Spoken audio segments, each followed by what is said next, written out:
সুপ্রিয় দর্শক ও সুধী, আসসালামু আলাইকুম, শুভ সকাল। সবাইকে অনেক অনেক শুভেচ্ছা এবং আমন্ত্রণ জানাচ্ছি বাংলা ভিশনের সরাসরি স্বাস্থ্য বিষয়ক সম্প্রচার মেডিনোভা ভালো থাকুন অনুষ্ঠানটিতে। আপনাদের সাথে থাকছে আমি ডক্টর মলি। দর্শক, শীতকাল যেহেতু শুরু হয়ে গিয়েছে, এই শীতকালে কিন্তু সবচেয়ে বেশি সমস্যাগুলো যেগুলোতে আমরা ফেস করি কারেন্ট সিচুয়েশনে, সেটা হচ্ছে ঠান্ডা কাশির সমস্যা। এবং প্রাপ্তবয়স্ক এবং বয়স্ক এই দুইটা গ্রুপই কিন্তু এই ঠান্ডা কাশির সমস্যাতে আমরা ভুগে থাকি। কিন্তু আরও একটা এজ গ্রুপের পিপল বা পপুলেশন যারা এই ঠান্ডা কাশিতে ভুগে থাকে তারা হচ্ছে শিশুরা। তো তাদের ক্ষেত্রে সবচেয়ে কষ্টটা সেটা হচ্ছে তারা কিন্তু মুখে প্রকাশ করতে পারে না যে তাদের আসলে সমস্যাটা কি হয়েছে। তো বেশিরভাগ সময় দেখা যায় যে অনেক দিন ধরে ঠান্ডা কাশি হওয়ার পরে গিয়ে যখন দেখা যায় বেশি খারাপ হয়ে গেছে, তখন কিন্তু বাবা মা গিয়ে সচেতন হন বা ডক্টরের কাছে যান, যেখানে আরও আগেই গেলে হয়তো বা এই লম্বা সময় ধরে ঠান্ডা কাশির সমস্যাটাকে আমরা দূর করতে পারতাম। তো এই যে শিশুদের এই ঠান্ডা হয়ে যাচ্ছে কিনা, নিউমোনিয়া হয়ে গেছে কিনা, বা কোল্ড ডায়রিয়া একটা ব্যাপার আছে, বা এই যে ঠান্ডা কাশি লেগেই আছে, আমি কি আসলে অ্যান্টিবায়োটিক দিয়ে দিব কিনা, বা আসলে ডক্টরের কাছে কি আমার যাওয়া দরকার আছে কিনা, বাসাতেই ব্যবস্থা করব কিনা, এই বিষয়গুলো কিন্তু একটা দ্বিধাদ্বন্দ্বে ফেলে দেয়। তো সেই জায়গা থেকে আজকে আমরা চেষ্টা করেছি যে এই বিষয়গুলোকে আমরা স্পেসিফিক্যালি আলোচনা করার জন্য, যাতে আপনারা এখান থেকে কিছু ধারণা নিতে পারেন এবং প্রিভেন্টিভ মেজার নিতে পারেন। আজকের বিষয়টিকে আমরা রেখেছি শীতে শিশুর স্বাস্থ্য সুরক্ষা, এবং এই বিষয়টি নিয়ে কথা বলবার জন্য আমাদের সাথে আজকে শ্রুতি উপস্থিত আছেন প্রখ্যাত এবং সুনামধন্য অধ্যাপক ডাক্তার মোহাম্মদ সিরাজুল ইসলাম, শিশুরোগ ও পুষ্টি বিশেষজ্ঞ, প্রাক্তন একাডেমিক ডিরেক্টর বাংলাদেশ শিশু স্বাস্থ্য ইনস্টিটিউট এবং প্রাক্তন পরিচালক holy family red crescent medical college hospital. দর্শক, আমাদের আজকের অনুষ্ঠানটি সরাসরি সম্প্রচার করা হচ্ছে। আপনারা চাইলে আপনার বাচ্চাদের যে কোনো বিষয়ে যে কোনো কিছু জানার জন্য আমাদের স্ক্রলে দেখানো নাম্বারে সরাসরি ফোন করে কথা বলতে পারেন আমাদের আজকে বিশেষজ্ঞ ডাক্তারের সাথে, এবং সেই সাথে ফেসবুক থেকে সরাসরি দেখতে লগ ইন করতে পারেন www.facebook.com/banglavision এই লিঙ্কটিতে। চলুন দর্শক, আজকে আলোচনা শুরু করা যাক। স্যারকে অনেক ধন্যবাদ জানাচ্ছি স্যার আমাদের সাথে আজকে স্টুডিওতে এসে জয়েন করার জন্য। স্যার, আমাদের বিষয়টিকে আমরা যেহেতু রেখেছি যে শিশু স্বাস্থ্য, এবং সেই সাথে শীতে আসলে শিশু স্বাস্থ্যটাকে আমরা কিভাবে আসলে সুরক্ষা দিতে পারি, যেহেতু স্যার বাচ্চাদেরকে নিয়ে আপনি লম্বা সময় ধরে ডিল করছেন, তো এই সময়টাতে এখন এই সিচুয়েশনে কি কি প্রবলেমগুলো বেশি নিয়ে আসছে আপনার কাছে? ধন্যবাদ।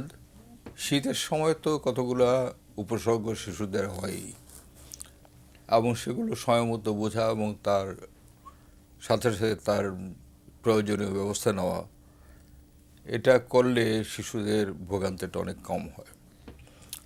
কিন্তু আমাদের আজকের এই শীতের সময়েও শীতের স্বাভাবিকটা যে সমস্ত উপসর্গ শিশুদের হয়, তাছাড়া আরও কতগুলো জটিল বিষয় এর মধ্যে ঢুকে গিয়ে এবারে শীতটা ঠিক আগের মতো আমি বলবো না। তার কারণ হচ্ছে যে আমরা ঠিক বুঝতে পারছি না যে ঠান্ডা যার লাগছে, জ্বর লাগতেছে, তার সঙ্গে একই সঙ্গে ডেঙ্গু এবং বাপর হচ্ছে চিকেনগুনিয়া, এই সমস্ত জিনিসগুলো এর মধ্যে ঢুকে আছে কিনা। শীতের শিশুদের উপসর্গের কথাই বলি। প্রথম, এই সময়ে যখন টেম্পারেচারটা কমে আসে তখন ভাইরাসগুলি খুব তাড়াতাড়ি বাড়তে থাকে, এবং ব্যাপারে যে এগুলি খুবই ছোঁয়াচে, যে কোনো একজন লোক হাঁচি কাশি দিলে পাশে আরেকজন তার ঠান্ডা লেগে যেতে পারে। তো প্রাথমিকভাবে যেটা হয়, সর্দি কাশি, সর্দি হাঁচি, তারপরে আরেকটু বাড়লে কাশি, তারপরে দেখা যায় ঘাসটা পেকে হলুদ হয়ে যাচ্ছে। আর যখন পাশিটাকে পেকে হলুদ হয়ে যায় তখন তার জ্বরের উপসর্গ দেখা দেয়, এবং জ্বর তখন প্রথম দিকে 99, 100, এবং একদিন দুই দিন গেলে 103, 4, 5ও উঠে যাচ্ছে। কিন্তু এই প্রাথমিক পর্যায়ে, একদম প্রাথমিক পর্যায়ে বাবারা যদি সচেতন হন এবং তারা যদি তার প্রয়োজনীয় ব্যবস্থা করেন, তাইলে সেটা গড়িয়ে এই পাকা কাশি এবং বুকে ব্যথা, ঘরঘর করা, নিউমোনিয়া হয়ে যাওয়া, এই সমস্ত উপসর্গ থেকে শিশুগুলি রক্ষা পায়। এবং তাতে শুধুমাত্র শিশুটা যে ভালো থাকে তাই না, তা আর্থিক সঞ্চয় অনেক হয়। তা কী উপসর্গ? আমরা দেখব যে একটা শিশু হাঁচি দিতেছে, মাই বলে প্রতিদিনই 8টা-10টা করে হাঁচি দিতেছে, হ্যাঁ, নাক দিয়ে একটু সর্দি গড়িয়ে গড়িয়ে পড়ছে, স্লাইমি সাদা, হ্যাঁ, এমন কিছু দেখে কিছু মনে হয় না, নাকটা বন্ধ হয়ে থাকে, নিঃশ্বাস নিতে পারে না। বিশেষ করে শুধু ব্রেস্ট ফিড বেবি, ছোটো বাচ্চা, তারা নাক বন্ধ হয়ে থাকলে তারা মার দুধ টেনে খেতে পারে না, তারপর নাক বন্ধ হয়ে থাকলে গিলা সম্ভব নয়। তো তখন ওই নাকটা পরিষ্কার করে দেওয়া, আর নাকটা পরিষ্কার নিঃশ্বাসটা ঠিক মতো নিতে বলে মার দুধ সে ঠিক মতো নিতে পারে। তো এখন যদি এরকম মনে হয় যে হ্যাঁ একটা শিশু তার কিছুটা বোধহয় সাপোর্ট দরকার, মেডিকেল সাপোর্ট দরকার, একজন ডাক্তারের কাছে যাওয়া দরকার, আমরা যেটা করি সেটা হলো, কারণ আমি রীতিমতো গ্রামে যাই, প্রতি সপ্তাহেই যাই, প্রতি সপ্তাহে গ্রামে গিয়ে শিশুদের দেখাশোনা করি দীর্ঘদিন ধরে। তো তারা ঘরে যে সমস্ত ওষুধগুলো আছে হয়তো 15 দিন, 20 দিন, 25 দিন পুরনো, তো আরেকটা ওষুধ কেনার চেয়ে ভাবে যে এই ওষুধ একটু খাওয়ায় দেখি না, সেটা কিন্তু আউটডেটেড হয়ে গেছে। সে খোলা থাকাতে বাতাসের কন্ট্যাক্টে সে কন্টামিনেট হয়ে গেছে। সেই কন্টামিনেটেড আউটডেটেড ওষুধগুলো বাচ্চাকে দিয়ে দেখা 2-3 পরে বাচ্চা যখন তার একটা কঠিন পরিস্থিতি হয়ে গেছে, বুকটা ঘরঘর করতেছে, শ্বাস বারে বারে নিতেছে, হ্যাঁ, জ্বর উঠে গেছে, তখন সে ডাক্তারের শরণাপন্ন হয় একটু দেরি করে। কাজে প্রাথমিকভাবে দিলে তখন ওষুধও কম পড়া যায়, কিন্তু আমি নিজের থেকে ওষুধ দেবো কেনা, আমার অমুক ডাক্তার তো একসময় দিয়েছেন সেটাই দিই, সেটা ঠিক না। তার এক্স্যাক্টলি যা সিমটোম্যাটিক্যালি ডাক্তার যে ওষুধ দেবে তার প্রপার ডোজটা কতটুকু সেটুকু ভালো করে জেনে নেওয়া দরকার। এবং তারপর সেই ওষুধটা দিলে তাইলে সে তাড়াতাড়ি নিরাময় পায়, আরাম পায়, এবং তাতে তার খাওয়া দাওয়া ব্যাহত হয় না। কিন্তু যদি দেরি করে, মানে এই যে সাইন সিমটমস গুলো তো আসলে শিশুরা নিজেরা বলতে পারে না, সেটা মা এখন বাবারাও মা যে কি দেরি করে করে। বুঝবে, সেটাই প্রশ্নটা। ইটস এ গুড কোয়েশ্চেন, যে কী করে বুঝবে। মার করা একটা জিনিস আছে, যে ক্লাসিক্যাল যে একটা বিষয় আছে, সেটা হলো ব্রিদিং, শ্বাস প্রশ্বাস মিনিটে কতবার নিচ্ছে সেটা গোনা। এবং যদি দেখা যায় একটা নবজাত শিশু বা ইনফ্যান্ট 6 মাসের নিচে বা 2 মাসের নিচে, সেই শিশুটা 60 বারের বেশি নিঃশ্বাস নিচ্ছে, নিঃশ্বাসটা একটা ঘড়ি ধরে গোনা তো খুব কঠিন কিছু না, আমার সঙ্গে বুকে ঘরঘর করছে, তখন বোঝা যাবে যে সেই শিশুটার নিউমোনিয়ার লক্ষণ দেখা আছে। যাচ্ছে। এক্ষেত্রে স্যার নিউমোনিয়া কথাটা যেহেতু আপনি আসলেনি, আমাদের আজকে একটা বিষয় ছিল যে আমরা এটা নিয়ে একটু আলোচনা করবো, যে নিউমোনিয়াতে কি স্যার সবসময় মানে জ্বর আসে, যে এই বিষয়টা এটা কি একটু আমাদের সাথে ব্যাখ্যা করা যায়, যে কি ধরনের জ্বর আসে, বা আসলে আমাদের আসলে ইমিডিয়েটলি ডক্টরের কাছে নিয়ে যাওয়া উচিত শিশুকে, যে এটা পরীক্ষা করার জন্য, কারণ নিউমোনিয়া যেহেতু মৃত্যুর একটা বড় কারণ শিশুদের। যে জিনিসটা হয়, প্রথমত একটা ভাইরাল ইনফেকশন হয়, তাতে ফুসফুসের অ্যালভিওলগুলি সেগুলি স্যাঁতসেঁতে হয়ে যায়। ওই স্যাঁতসেঁতে হয়ে যাওয়ার ফলে সেটা that becomes a ground for bacterial infection. এই সেকেন্ডারি ব্যাকটেরিয়াল ইনফেকশন এটা নিউমোনিয়া করে। নানা রকম ব্যাকটেরিয়া আছে, streptococcus bacteria, স্টেফিলোককাস bacteria, E. coli bacteria, সেক্ষেত্রে স্যার সুডোমোনাস। লক্ষণ উপসর্গগুলো কিরকম থাকে? এবং এগুলির লক্ষণ উপকরণ প্রথম হচ্ছে কাশিটা হলুদ হবে, বারবার কাশবে, নাক বন্ধ হয়ে থাকবে, গিলতে পারবে না ঠিক মতো, এবং বারবার দ্রুত শ্বাস নেবে। প্রধানত এই বুকে যদি ঘরঘর করাটা মা বুঝতে পারে, যেটা আমরা মেডিকেলের ভাষায় ক্রেপিটেশনস বলি, সেটা একটা মা বুকের মধ্যে কান রেখেও খুব সহজেই বুঝতে পারে। আর সঙ্গে সঙ্গে সে এটা ঘুরে ধরে যদি তার শ্বাসটা মিনিটে কতবার হচ্ছে, বয়স অনুপাতে, যে 2 মাসের নিচে হলে 60 বার, 6 মাস বা 1 বছর হলে 50 বার, তার উপরে হলে 40 বার শ্বাস যদি নেয়, এর সঙ্গে এই সমস্ত উপসর্গগুলি যদি থাকে, তাহলে সেটা আমরা নিউমোনিয়ার লক্ষণ বলবো। তবে একটা জিনিস হচ্ছে যে আমাদের দেশে এখন কমিউনিটি সার্ভিস যে সমস্ত মেয়েরা দেয়, হেলথ ওয়ার্কার্স, তাদেরকে কিন্তু এই সমস্ত ব্যাপারে প্রশিক্ষণ দেওয়া হয়, এবং তারা হোম ভিজিট করে। আর হোম ভিজিট করলে সে যদি দেখে যে তার এই অবস্থা, তাকে কিছু ওষুধ দেওয়া দরকার, তাকে কোন কোন ওষুধ দিতে হয়, কত রোজ দিতে হয়, সেটা শেখানো আছে, প্রশিক্ষণ দেওয়া আছে। আর স্যার এক্ষেত্রে নিউমোনিয়াতে যে যদি মা মনে করেন যে তার নিউমোনিয়া হয়েছে বা এই ধরনের কিছু হয়েছে, ডাক্তারের কাছে আসলো, সেক্ষেত্রে আমরা কি ধরনের পরীক্ষা নিরীক্ষা করে মনে করি যে তার আসলে নিউমোনিয়া হয়েছে? কি ধরনের পরীক্ষা নিরীক্ষাগুলো করা হয়ে থাকে? একটা ব্লাড কাউন্ট, সিবিসি বলি আর কি, কমপ্লিট ব্লাড কাউন্ট, তাতে টোটাল কাউন্টটা কত, নিউট্রোফিল কত। এখন টোটাল কাউন্টটা যদি দেখা যায় যে 11,000-এর বেশি হয়ে গেছে, নিউট্রোফিল কাউন্টটা যদি 50-60% বেশি হয়ে যায়, তাহলে বোঝা যাবে তার একটা আন্ডারলাইং ইনফেকশন আছে। আর এক্স রে, তবে এক্স রেটা করার ব্যাপারে ব্যক্তিগতভাবে আমার রিজার্ভেশন আছে। ব্যাপার হচ্ছে যে আমাদের জানতে হবে যে একটা মানুষ তার জীবনে কতটা এক্স রে করতে পারে।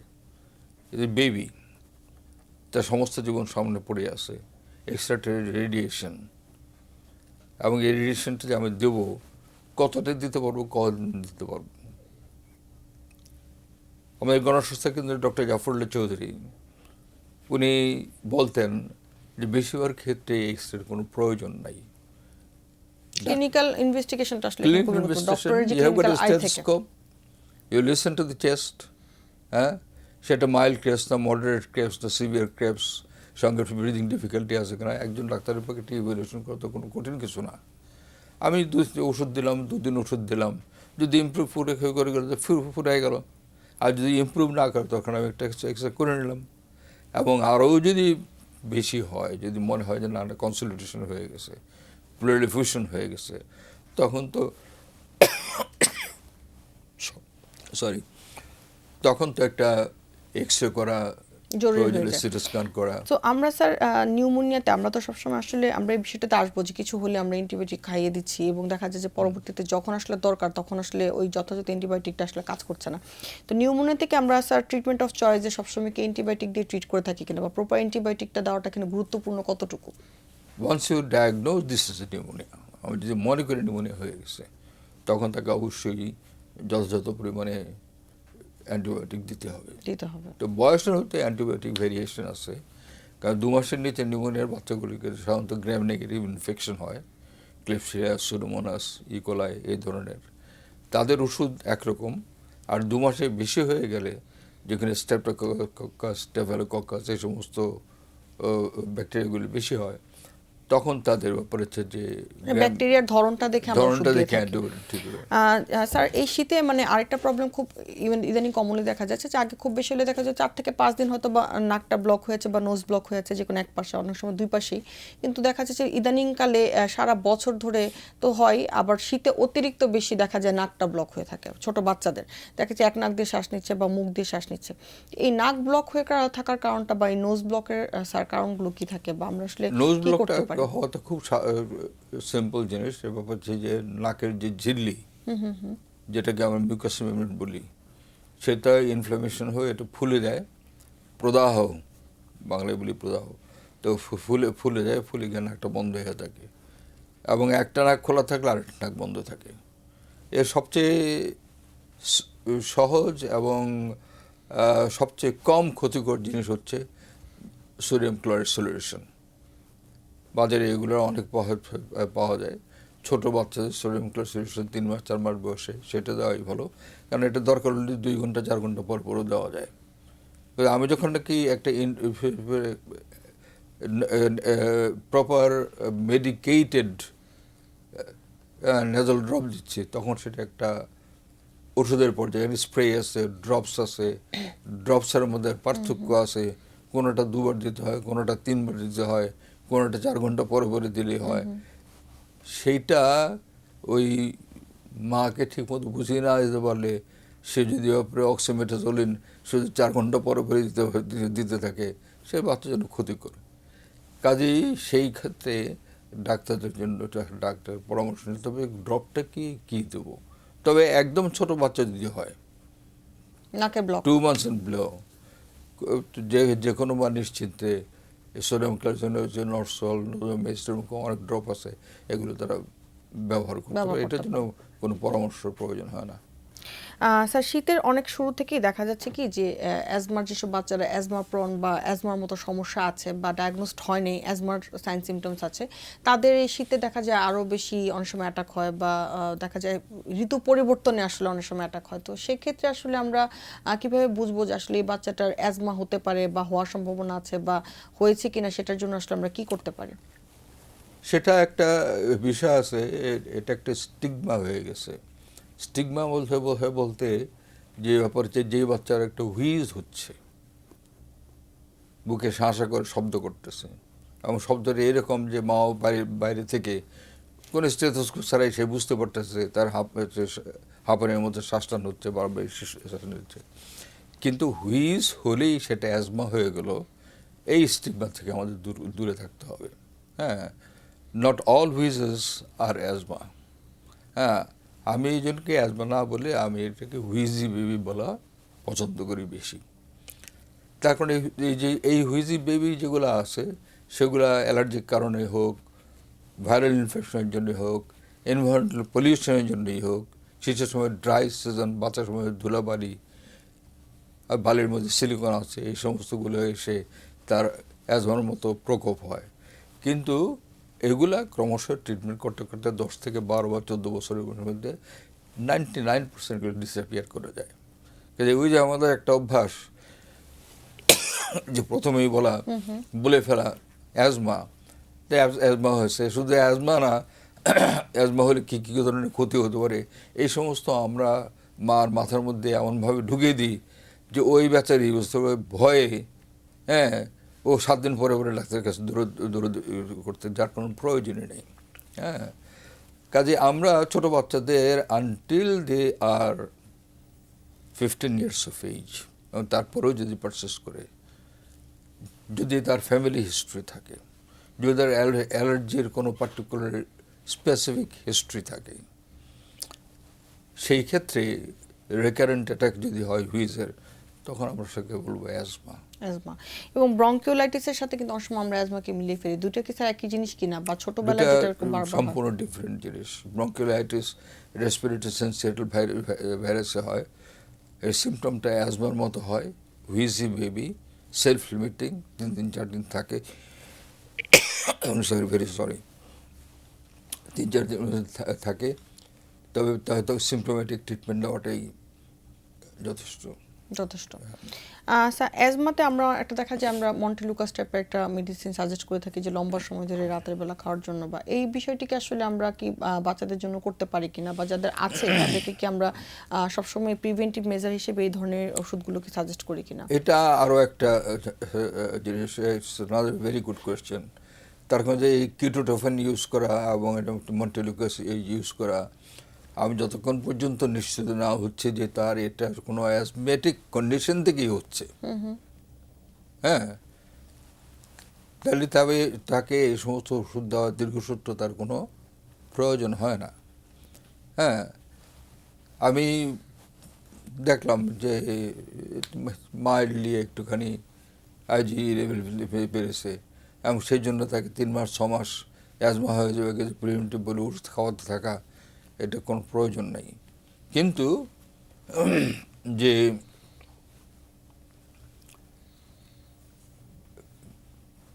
এটা একটা প্রিভেন্টিভ হিসেবে কাজ করবে, অ্যান্টি ইনফ্ল্যামেটরি হিসেবে, অ্যান্টি ইনফ্ল্যামেটরি কাজ করবে, সেটা যতক্ষণ পর্যন্ত আমি নিশ্চিত না হচ্ছে যে আসলেই কোনো ধরনের অ্যালার্জিক কন্ডিশনে ভুগছে কি না।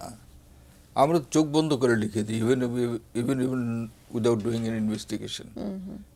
হ্যাঁ, মন্টেলুকাসটা লিখে দিই আর বলে দিই 3 মাস পরে আসো, 6 মাস পরে আসো, এইরকম। এটা আমার কাছে এক ধরনের সাইকোথেরাপি মনে হয়। সাইকোথেরাপি মনে হয় এই জন্যে যে ওই যে ওষুধটা খাচ্ছে মা, সে মনে করতেছে যে আমার বাচ্চাকে তো ভালো একটু ওষুধ দেওয়া হচ্ছে, আমার বাচ্চার অ্যাজমা হবে না।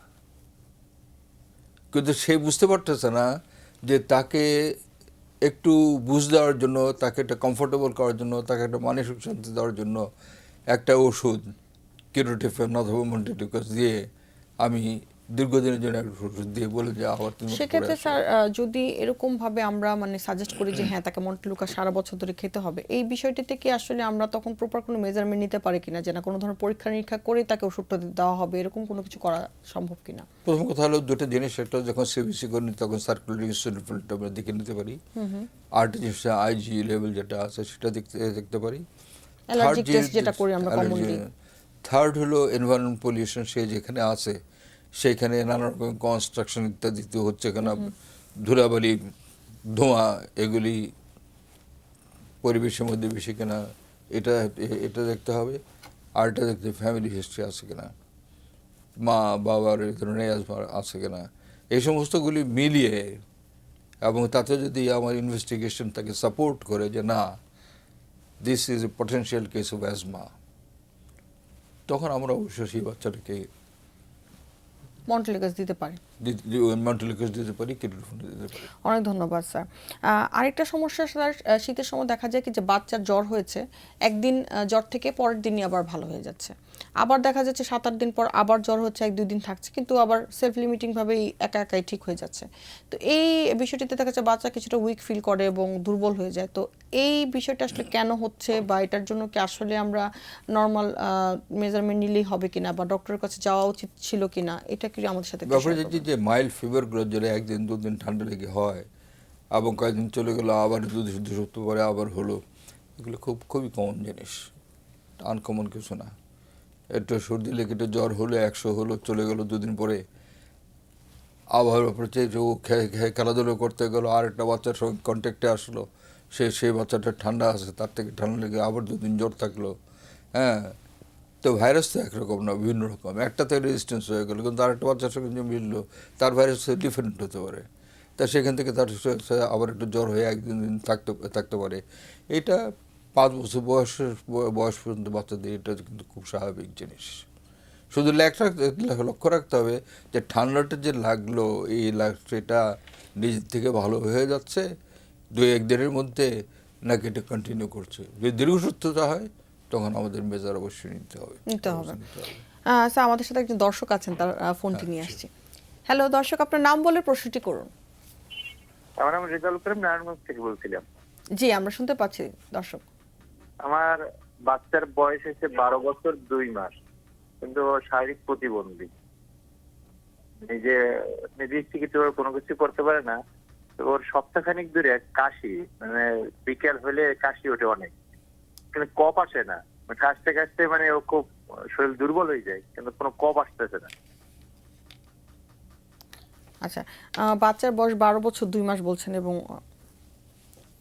এখন শুকনো কাশি আর কি, কোনো কিছু বের হয় না কফের সাথে, কিন্তু অনেক অতিরিক্ত মাত্রায় কাশি, যেটাতে তাকে দুর্বল করে ফেলছে হয়তো, বা বিকালের পর থেকে হয়। সেক্ষেত্রে স্যার কি করতে পারে? ড্রাই কাফ, শুকনা কাশি ধরনের এক ধরনের কাশি আছে, এটা হয় বাচ্চাদের। অনেক সময় অ্যালার্জি কন্ডিশন থেকেও হয়। এবং ব্যাপার হচ্ছে যে প্রোডাক্টিভ কাফ, অর্থাৎ যেই কাশি হলে কাশির বের হয়, এবং ব্যাপারে যে বারে বারে বের হয়। আরেক ধরনের কাশি হচ্ছে শুকনা কাশি, কাশতেছে অথচ কিছু বেরোচ্ছে না। এর ট্রিটমেন্টের লাইন দুটো আলাদা। শুকনা কাশির জন্য ওষুধ একরকম, আর প্রোডাক্টিভ কাফ যেটা আছে সেটার জন্য ওষুধ আরেক রকম। তো এখন ওষুধের নাম তো এখানে এইভাবে বলা যাবে না, কিন্তু ব্যাপার হচ্ছে যে জানতে হবে যে শুকনা কাশি আর প্রোডাক্টিভ কাফ, যেটা কাশি অনেক বের হয়, নাক দিয়ে সর্দি ভরে অনবরত সিঙ্গেলস সর্দি বেরোচ্ছেই, তখন সেই অনুযায়ী তাকে। তাহলে শুকনা কাশি হলে কি স্যার কোনো ধরনের কোনো সিরাপ বা এই ধরনের কিছু খাবে কিনা বা খাওয়াবে কিনা? আমরা কমনলি যেটা করতে পারি, ফ্রুট জুস দিতে পারি, গরম পানি দিতে পারি, লবণ পানি দিয়ে গড়গড়া করতে পারি। এগুলো তো হাউস হোল্ড জিনিস, যেগুলো স্বাভাবিকভাবে যে কোনো মানুষের হোম রেমেডি যেগুলো আছে। একটু ভিটামিন সি দিতে পারি, কমলা খাওয়াতে পারি। এই যে মানুষের একটা ধারণা যে ঠান্ডা লাগলে কমলা খাওয়া যাবে না, অদ্ভুত ব্যাপার। আমরা ভিটামিন সি খাওয়াচ্ছি, কিন্তু ব্যাপার হচ্ছে যে একটা কমলা দিতে ভয় পাচ্ছি। তো দুটো তো একই জিনিস। তো কমলা গেলে ঠান্ডা লাগবে কেন, মালটা গেলে ঠান্ডা লাগবে কেন? বরঞ্চ ভিটামিন সিটা তাকে উপকার করবে। অনেক ধন্যবাদ স্যার। আমাদের সাথে আরো একজন দর্শক আছেন, তার ফোনটি নিচ্ছি। জি হ্যালো দর্শক, আপনার নাম বলে প্রশ্নটি করুন। আসসালামাইকুম, আমি আরিবার আম্মু। আমার মেয়ের বয়স 9 বছর। জি। তো আমার মেয়েটার খাবার দাবারের চাহিদা খুব কম, খুবই সিলেক্টিভ খাবার খায়, এবং ওকে অনেক চেষ্টা করে, অনেকভাবে অনেক টেকনিক করে ওকে খাবারের পরিমাণটা বাড়াতে পারছি না, এবং বিভিন্ন খাবার যে দিব সেটাও দিতে পারছি না। সে না বললে সেটার কোনোভাবেই খাবার খাওয়ানো যায় না। সেক্ষেত্রে আমার মেয়েটা বয়সের তুলনায় তার গ্রোথটাও ঠিক মতো হচ্ছে না, এবং ওজনও ওইরকম না। শুকনা সমস্যা না, কিন্তু ওই যে ওজনও কম। আর হচ্ছে সে হচ্ছে চলাফেরা স্বাভাবিক, বাথরুম স্বাভাবিক, দৌড়াদৌড়ি ছোটাছুটি সবই স্বাভাবিক। সেক্ষেত্রে আমার ওর খাবার বাড়ানোর ব্যাপারে কি করণীয়? ভিটামিন বা জিঙ্ক এগুলি কি আসলে কার্যকর? ধন্যবাদ। জি, দর্শক অনেক ধন্যবাদ আমাদের প্রশ্ন করার জন্য। স্যার, যেহেতু আপনি একজন পুষ্টি বিশেষজ্ঞ হিসেবেও কর্মরত আছেন, সেক্ষেত্রে তার প্রশ্নটা হচ্ছে, সে তো যেহেতু সিলেক্টিভ খাবার খায়, বয়স নয়, সেক্ষেত্রে তার ভিটামিন মিনারেলটাকে প্রপার করার জন্য কি করা যেতে পারে? প্রথম কথা হচ্ছে ভিটামিনস মিনারেলসের একটা বড় উপাদানই হচ্ছে আমাদের খাদ্যদ্রব্য। বিভিন্ন ধরনের শাকসবজি যেটা আমরা খাই, সেই যেটা সে শাক খাচ্ছে না হয়তো বা। খাচ্ছে না, এখন খাচ্ছে না, এটা একটা খুব মানে মাদের একটা খুব সাধারণ একটা উষ্মা। হ্যাঁ, খাচ্ছে না, তা আমি কি করব? আমার যেটা করতে হবে, আমার ধৈর্য ধরতে হবে। বাচ্চা খাচ্ছে না, কিন্তু মানে ওটা হাত পা ছেড়ে দিলে চলবে না। সে এখন খাচ্ছে না, এখন 1 চামচ খাচ্ছে, আধা ঘন্টা পরে আরেক চামচ খাবে, 2 ঘন্টা পরে আরেক চামচ খাবে। এরকম করে খেলার ছলে তাকে কথা বলতে বলতে, গল্প করতে করতে তার মুখে একটু একটু করে রাউন্ড ক্লক ফিডিং দিতে হবে। যেহেতু স্যার বাচ্চার বয়স বলছে 9, যেহেতু বড় বাচ্চা, সেক্ষেত্রে আসলে আমরা কি ধরনের খাবারগুলো অ্যাড করতে পারি যেগুলোতে তার ফুডটাকে একটু আমি যদি মানে তার শরীরের পুষ্টির কথা বলি, কোন ধরনের শাক পাতা মাংস ইত্যাদি খেলে কি কি সাপ্লিমেন্ট হবে, সেটা ধারণা অনেকেরই আছে। তো বলি যে যেমন লাল শাকের মধ্যে প্রচুর আয়রন আছে, কলাতে প্রচুর আয়রন আছে, সে কাঁচা কলাই হোক আর পাকা কলাই হোক। হ্যাঁ, বেদানার মধ্যে রসের মধ্যে প্রচুর আয়রন আছে, কমলা মালটা এগুলোতে ভিটামিন সি আছে, পালং শাক, ঢেঁড়স, গাজর, এগুলোতে প্রচুর ভিটামিন এ আছে। সেক্ষেত্রে স্যার যদি এগুলো ফল খেতে না চায়, তাহলে কি আমরা ফুডের প্যাটার্নটাকে চেঞ্জ করে দিতে পারি কিনা, বা অন্যভাবে বাচ্চাদের সবসময় এই সমস্ত খাবারই ঘুরিয়ে ঘুরিয়ে দিতে হয়। আমার কথা হচ্ছে যে প্রেজেন্টেশন, বাচ্চাকে দেওয়ার জন্য একটা সুন্দর টেবিল থাকবে, একটা কালারফুল প্লেট থাকবে, থাকতে হবে, একটা কালারফুল কাপ পানি খাওয়ার জন্য থাকবে। হ্যাঁ, এবং সেই খাবারগুলো যখন দেবে, তখন দেখা তৈরি করার সময় এমনভাবে করবে যে কয়েক রঙের খাবার একসঙ্গে মিশিয়ে দিয়ে দিয়ে খাবারটার প্রতি তার একটা অ্যাট্রাকশন করতে হবে। এবং যখনই না করে একদিন এক এক রকম কিছু দিয়ে তাকে আসলে ইন্টারেস্ট, ওই রকম বিভিন্নভাবে করে দিলে বাচ্চার যে অ্যাট্রাকশন হয়, তখন সে 2 চামচ হলো খাবে, আবার ঘুরে এসে খাবে। আমরা এই আলোচনার এই জায়গাতে ছোট্ট একটা বিরতি নিচ্ছি। বিরতির পর এসে বাচ্চাদের খাবার দাবার নিয়ে আমাদের আরো কিছু প্রশ্ন আছে, এবং কমন কিছু, যেহেতু ডেঙ্গুর কথাটা আপনি বলছেন, সেটা নিয়ে আমরা কিছু আলোচনা করবো। তার আগে একটা ছোট বিরতি নিয়ে আসছি। সুপ্রিয় দর্শক, মেডিনোভা ভালো থাকুন অনুষ্ঠানটি এই পর্যায়ে সময় হয়ে এসেছে ছোট্ট একটি বিরতিতে যাবার। বিরতির পর ফিরে আসছি, থাকবেন আমাদের সাথেই।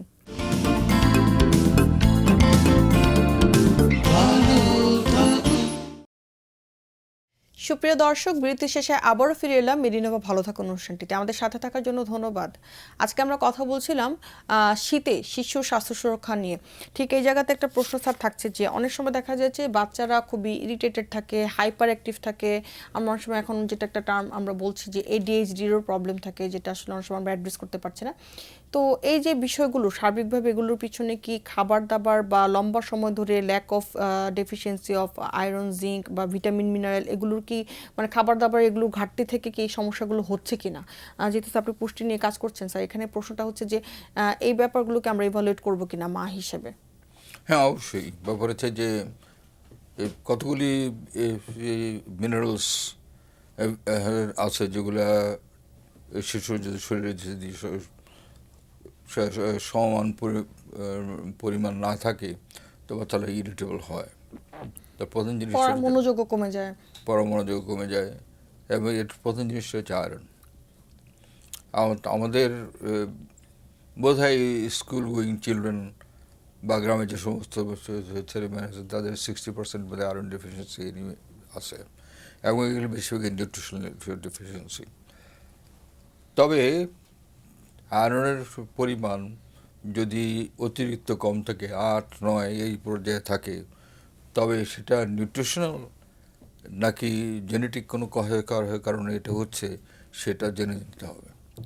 এবং এটা যদি ব্যাপার হচ্ছে যে জেনেটিক কোনো কারণে যেখানে হিমোগ্লোবিনের চেইনগুলোর মধ্যে কোনো পরিবর্তনের জন্য তার রোগটা দেখা যাচ্ছে, যেটাকে আমরা সাধারণত থ্যালাসেমিয়া বলি, সে ক্যারিয়ারও হতে পারে অথবা ডিজিজও হতে পারে। হ্যাঁ, তো সেটা এক্সপ্লেনেশন অনেক বড়, কিন্তু ব্যাপার হচ্ছে ওই জিনিসটা দূর করে নিতে হবে, যে হিমোগ্লোবিন ইলেকট্রোফোরেসিস করে।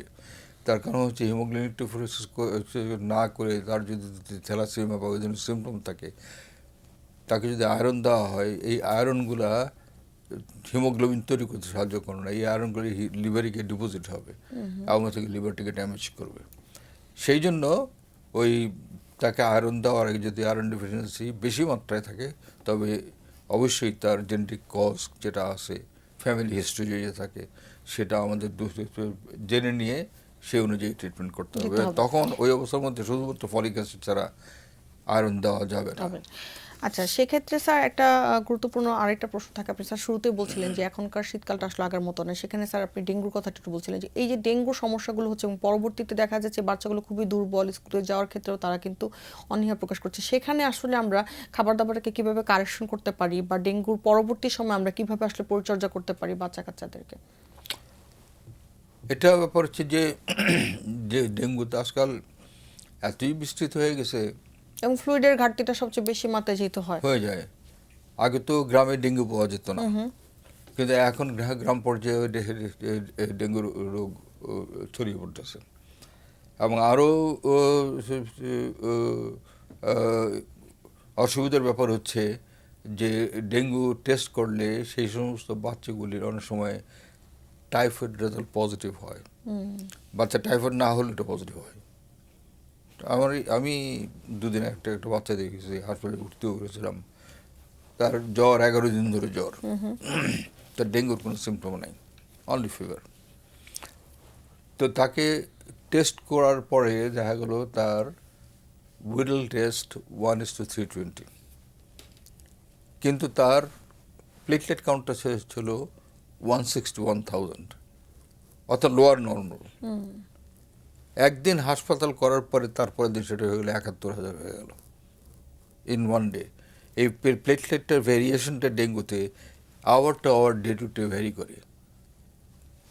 কিন্তু আমরা কী করলাম, প্রথম 1:320 থাকাতে, টাইটার থাকাতে তাকে আমরা টাইফয়েড ট্রিটমেন্ট শুরু করলাম, কিন্তু জ্বরটা আলটিমেটলি কমে গেল। হ্যাঁ, এবং যে 71 যেটা ছিল দুদিন পরে সেটা 1,30,000 মতো হয়ে গেল, বারে কমে। তো এখন জ্বর যেটা আছে সেটা এটা ঠান্ডা জ্বর থেকে হলো না, ইউরিনারি ইনফেকশন থেকে হলো না, টাইফয়েডের থেকে হলো, সেটা আসলে আমাদের ইভালুয়েট করতে হবে এবং সেই জন্য ইনভেস্টিগেশন করে নিতে হবে। স্যার, আমরা যেহেতু মানে আজকের বিষয়গুলোতে অনেক ছোট ছোট বিষয় আলোচনা করেছি এবং অনেকগুলো গুরুত্বপূর্ণ বিষয় আলোচনা করেছি, কিন্তু একদম আমাদের আজকের প্রোগ্রামের শেষ পর্যায়ে আছে স্যার। আমাদের আজকে যে বিষয়টি ছিল শিশুর শীতকালীন সার্বিক সুরক্ষা, এই বিষয়টি যদি শেষ কোনো পরামর্শ থাকে এবং প্রতিরোধ নিয়ে যদি সার্বিক কোনো পরামর্শ থাকে স্যার। সার্বিক পরামর্শের মধ্যে প্রধান যেটা আমি মনে করি সেটা হলো যে বাচ্চাকে মানে সুরক্ষার জন্য বাড়াবাড়ি করা যাবে না। হ্যাঁ, বাচ্চার জ্বর আছে, সেই জ্বরটা কমানোর জন্য হিড়ির হুড়ে কাঁপছে, মা কী করতেছে, সমস্ত গায়ে কাঁথা জড়িয়ে মাথায় টুপি দিয়ে জাদু জানলা বন্ধ করে ফ্যান বন্ধ করে বাচ্চাটাকে শোয়া রাখছে। তার জ্বরটা কিন্তু আর বাড়ছে, কমছে না। শীতের মধ্যেও কাপড় চোপড় খুলে দিলে, ফ্যানটা তেড়ে দিলে, শরীরটা স্পঞ্জ করে দিলে টেম্পারেচার কমে যায়। সেটা সাধারণ ধারণা, এটা বললেও বাচ্চারা মারা গিয়ে দেখছে একই কাজ করতেছে। দ্বিতীয় জিনিস হচ্ছে সোশ্যাল ট্যাবু, যার জন্য বাচ্চাকে এটা হলে এটা খাওয়া যাবে না, ওটা হলে এটা খাওয়া যাবে না, তাহলে মাংস দেওয়া যাবে না, কলা দেওয়া যাবে না, কলার মধ্যে আয়রন আছে, কলা খেলে অ্যালার্জি হবে, হ্যাঁ, মালটা খেলে অ্যালার্জি হবে। এই সমস্ত বিষয়গুলো, এই যে কুসংস্কার, এর থেকে বেরিয়ে আসতে হবে। সে সব ধরনের খাবারই খেতে পারবে, কোনটা এটা বাদ দেবো ওটা বাদ দেবো এই ধরনের কোনো কিছু না। তো এই সমস্ত নানান রকম টুকটাক জিনিসগুলো যেগুলো এখনও সমাজে প্রচুরভাবে বিদ্যমান, সেগুলো থেকে আসলে বেরিয়ে আসতে হবে। সেইখান থেকে আমাদের বেরিয়ে আসতে হবে।